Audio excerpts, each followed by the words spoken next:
Futebolaço, eu sou o Dieguinho. Bom, galera, tá entrando no ar aí a nossa primeira edição desta segunda-feira, como sempre, com muitas informações para vocês. Antes disso, ó, dedo no like no começo do vídeo que me ajuda bastante. Se forem novos aqui no canal, já se inscrevam, ativam o sininho das notificações e, claro, sigam minha conta pessoal lá no Instagram, beleza? E também, ó, vai começar o Brasileirão de novo na quarta-feira e amanhã temos jogos da Seleção Brasileira. Você pode fazer a sua fezinha lá na 1xBet, na partida entre Brasil e Senegal. E usando nosso cupom promocional, que é a palavra futebolaço com T mudo e CO no final, eles dobram o seu primeiro depósito. Você ganha bônus até de R$ 1.200.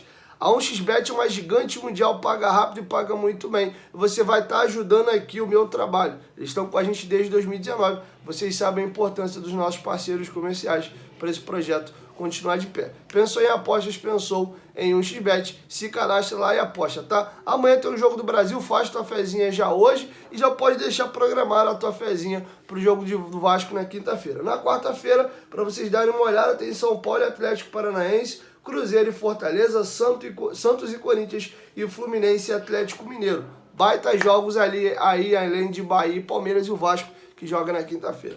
1xBet, parceira do canal Futebolaço. O link tá aqui, ó, no primeiro comentário fixado. Aposta lá, se cadastra e comece a se divertir. Beleza? Dito isso, bom, vamos trazer uma notícia aqui, cara, meio preocupante. Levando pro lado humano, situação chata, né, cara? Mas enfim, o Luiz Melo deu uma entrevista ao Globoesporte.com. E aqui vai um parênteses, né? Eu vou dar minha opinião sobre algumas situações.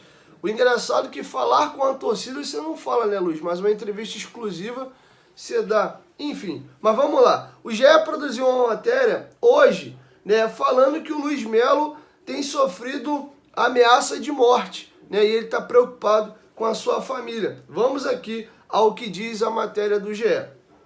Sentado na cadeira mais importante da hierarquia da SAF do Vasco, Luiz Melo se defendeu das críticas que vem recebendo à frente do cargo de CEO em entrevista ao GE. Ele é um dos principais alvos do descontentamento da torcida e relatou ameaças de morte.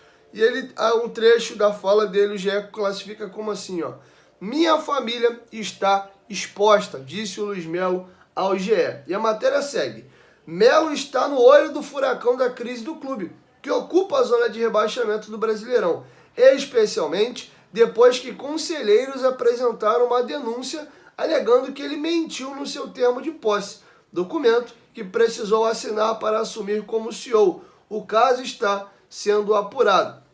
Um trecho do termo diz que no ato da assinatura, Luiz Melo não poderia ter vínculo associativo com nenhum clube, com exceção o Vasco. Na ocasião, o dirigente tinha ativo em seu nome um plano de sócio-torcedor do Flamengo. Melo deu uma longa resposta sobre o tema.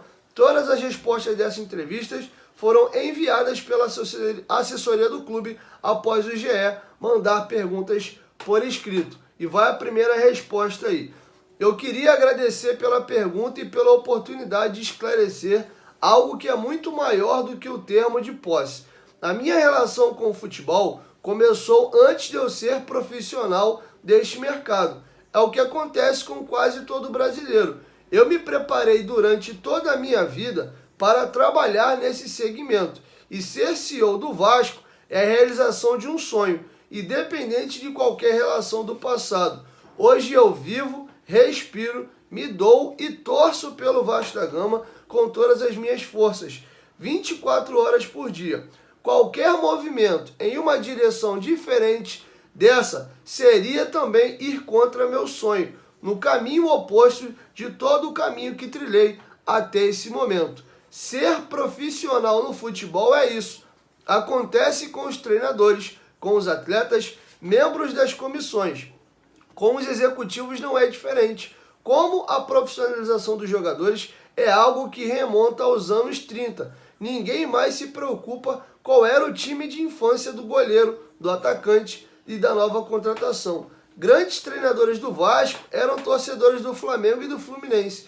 Grandes ídolos do clube tinham admiração por rivais e nem por isso deixaram de honrar a camisa vascaína. O torcedor hoje tem certeza de que o atleta não vai colocar a carreira dele em risco ou prejudicar seus companheiros de equipe, porque no passado ele torcia por outra agremiação. Por que então o mesmo raciocínio não vale para um dirigente? Porque a profissionalização de gestores é algo recente, mas as SAFs vieram justamente para quebrar mais esse paradigma. Pouco importa qual era a preferência clubística do executivo, se ele é capacitado. Como disse, o clube é o maior desafio da minha carreira e ninguém mais que eu quer que tudo dê certo. Ter a honra de gerir um clube desse tamanho é um sonho realizado. Alguém em sã consciência acredita que vou tomar de propósito uma decisão que prejudique o Vasco porque antes torcia para outro clube? Alguém bem intencionado acha de verdade que eu vou beneficiar um rival em detrimento do Vasco, colocando em xeque meu futuro profissional? Eu acho que apenas quem é maldoso ou possui segundas intenções pode acreditar que eu seja capaz de jogar a minha carreira fora, porque simpatizava por outra camisa. Concluiu Luiz Melo, tá?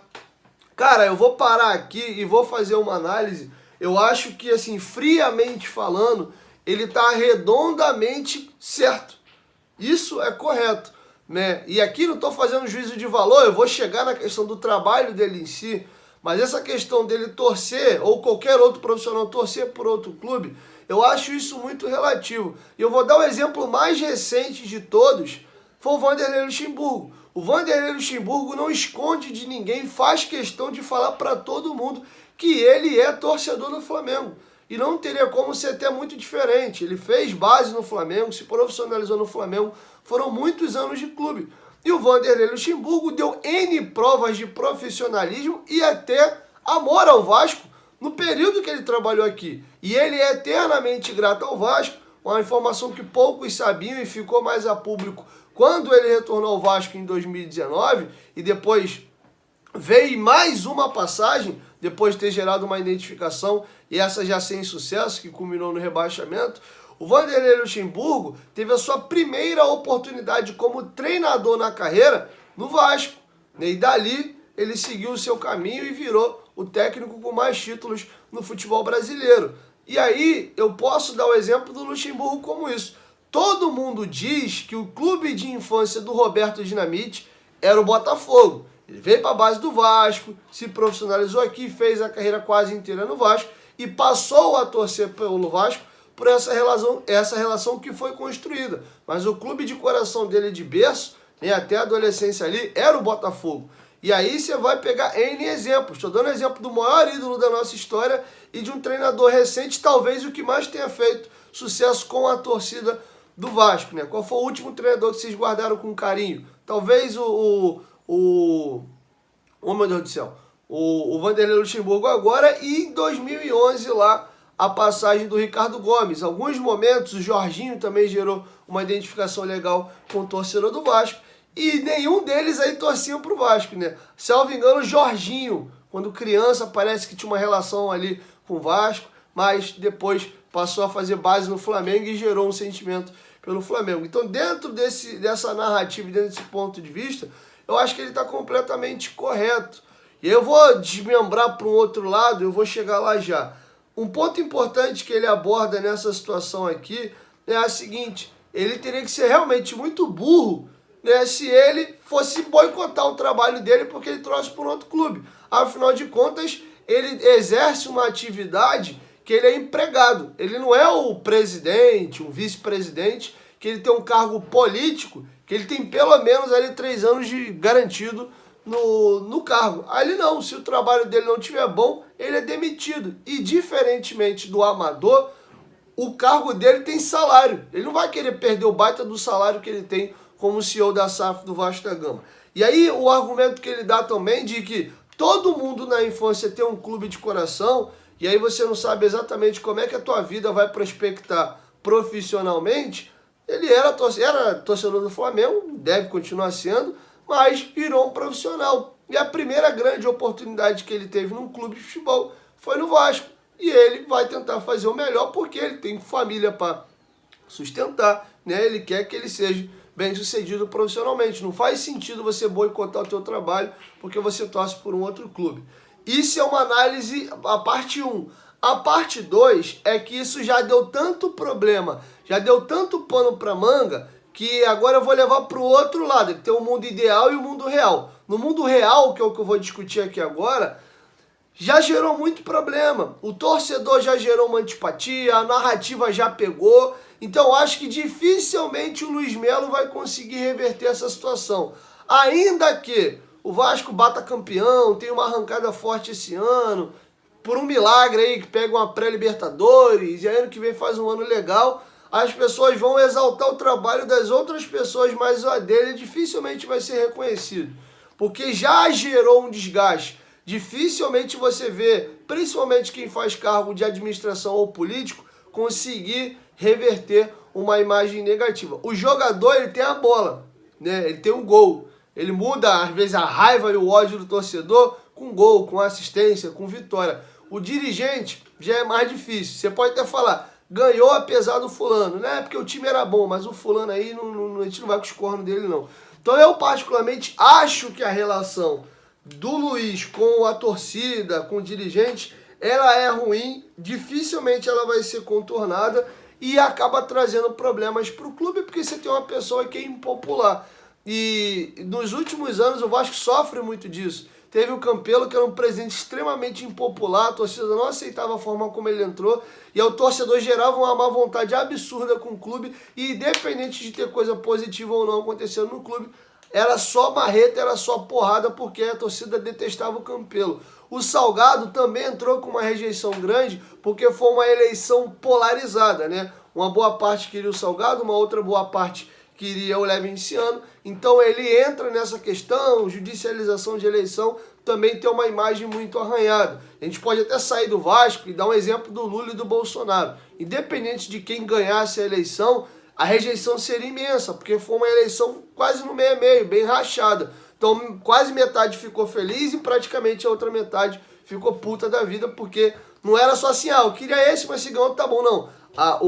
Os apoiadores detestavam, né, o opositor. Então eu acho que no Vasco a gente passa pelo mesmo problema. E agora indo para o CEO, que é uma espécie de presidente remunerado, também tem uma imagem antipática e a torcida já não gosta. Então eu acho que traz muita carga negativa e o torcedor acaba sempre gerando esse clima mais ruim, porque ele não vai com os cornos ali do gestor, então ele sempre tende a puxar para baixo. Quando tem uma coisa positiva, ele, tá bom, ele finge que não viu, mas quando tem uma coisa negativa, ele senta a marimba. Então até que ponto faz sentido continuar com o Luiz Melo sendo a figura máxima da SAF do Vasco? É complexo, tá? Mas então eu dividi em dois momentos aqui. A parte teórica da coisa, que eu acho que o Luiz Melo está completamente certo, e a parte prática aqui, especificamente na situação dele, tá? Até porque eu dei o contraponto do Luxemburgo, que a relação foi completamente diferente, tá? Agora vamos lá. O CEO do Vasco nega que tenha mentido no seu termo de posse.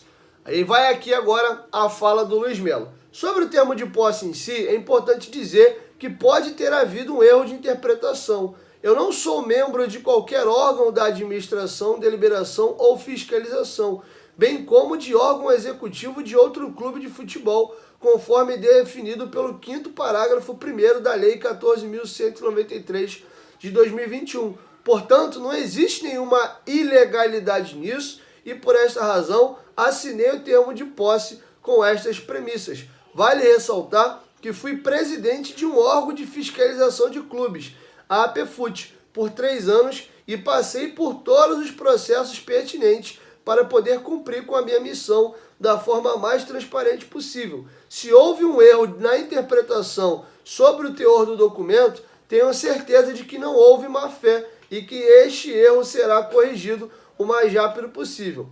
Pela legislação vigente, não há qualquer irregularidade ou ilegalidade na posse, pois cumpri com os requisitos exigidos na lei, na mesma lei que eu citei o número para vocês acima, e no Estatuto Social do Vasco. Reafirmo que não cometi nenhuma ilegalidade. Ele está alegando que houve uma interpretação errônea de que, na verdade, não é que você não possa ser sócio, torcedor, proprietário de um outro clube. Você não pode ter um cargo de gestão, né, de fato exercer uma atividade dentro de um outro clube. Foi o que disse o Luiz Melo aqui e é sobre isso que trata a lei. Agora vamos ao que eu falei alguns minutos atrás. rejeição interna e ameaça de morte. Luiz Melo foi alvo dos protestos dos torcedores ocorridos nas últimas semanas, com manifestação em frente ao escritório da SAF e conversa dura com jogadores no CT Moacir Barbosa. E agora vamos a mais uma aspa do Luiz Melo.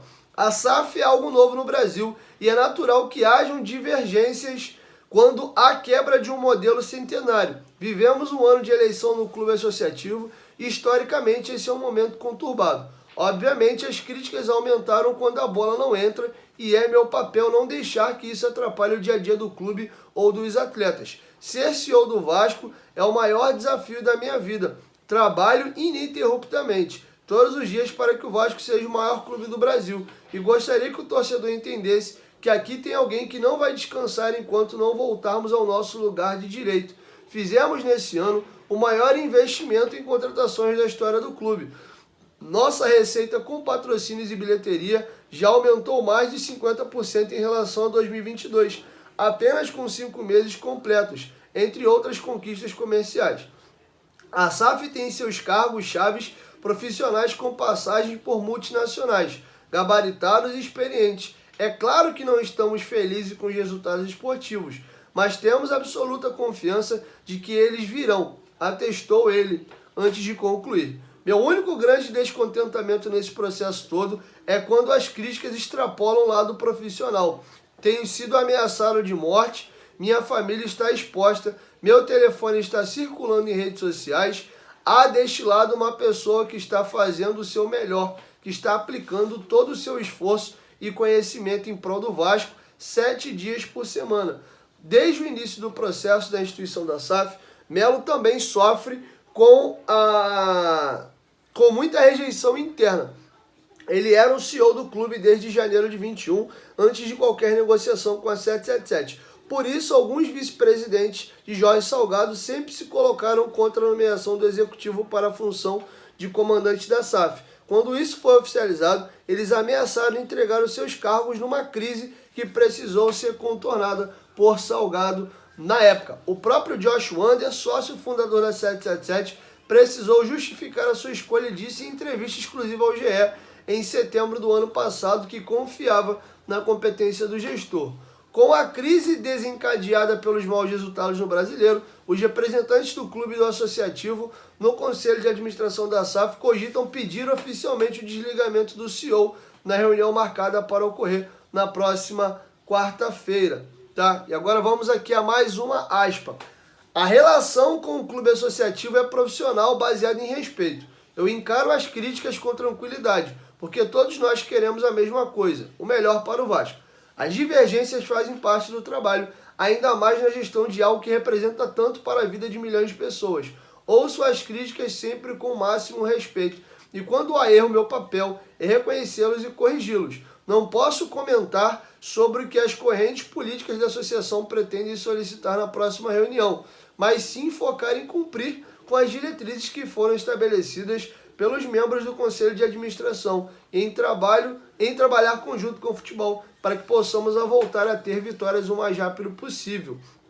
Tá? E aqui a gente finaliza a matéria e o Luiz Melo vai falar sobre o seguinte: estou nesse projeto de alma e coração, e vamos aqui agora a mais uma aspa dele e a gente finaliza. Meu contato com Nicolas Maia, Don Dreshfield, Johannes Spor e Juan Sinega, os principais executivos da 777, é diário. É evidente que ninguém está feliz com a nossa performance no campeonato, mas há confiança de que a equipe que montamos pode render mais e subir rapidamente na tabela. Com os reforços que vamos buscar na janela de transferências, tenho absoluta convicção de que o elenco vai dar a resposta de que precisamos. O conselho da 777, bem como todos os profissionais do grupo, me dão toda a segurança para que o melhor seja feito pelo Vasco. Eles entendem que o problema do clube vem de décadas e que não há solução mágica para resolvê-las. Como dito pelo Josh, o Vasco é um projeto longo prazo e estamos focados em atingir os melhores resultados o mais rápido possível. Importante lembrar que a SAF foi criada em agosto de 2022 e neste curto período fizemos algumas mudanças importantes, como colocar salários em dia, obtivemos acesso para a Série A no ano passado, fizemos o maior investimento da história do Vasco em uma janela de transferência.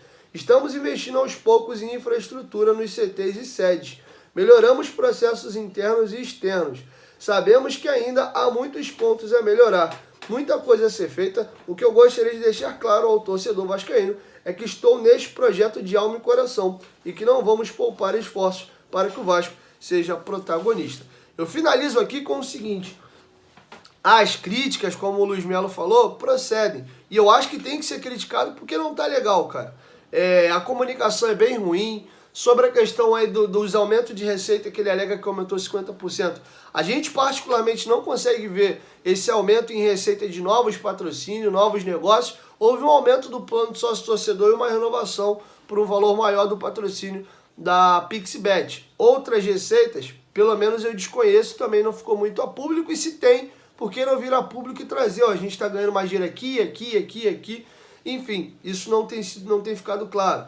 Eu acho que a comunicação, como eu disse, é péssima e ajuda muito nesse quesito. Se esconder no momento de crise é péssimo. Aparecer, às vezes, quando a coisa caminha e clareia um pouco mais.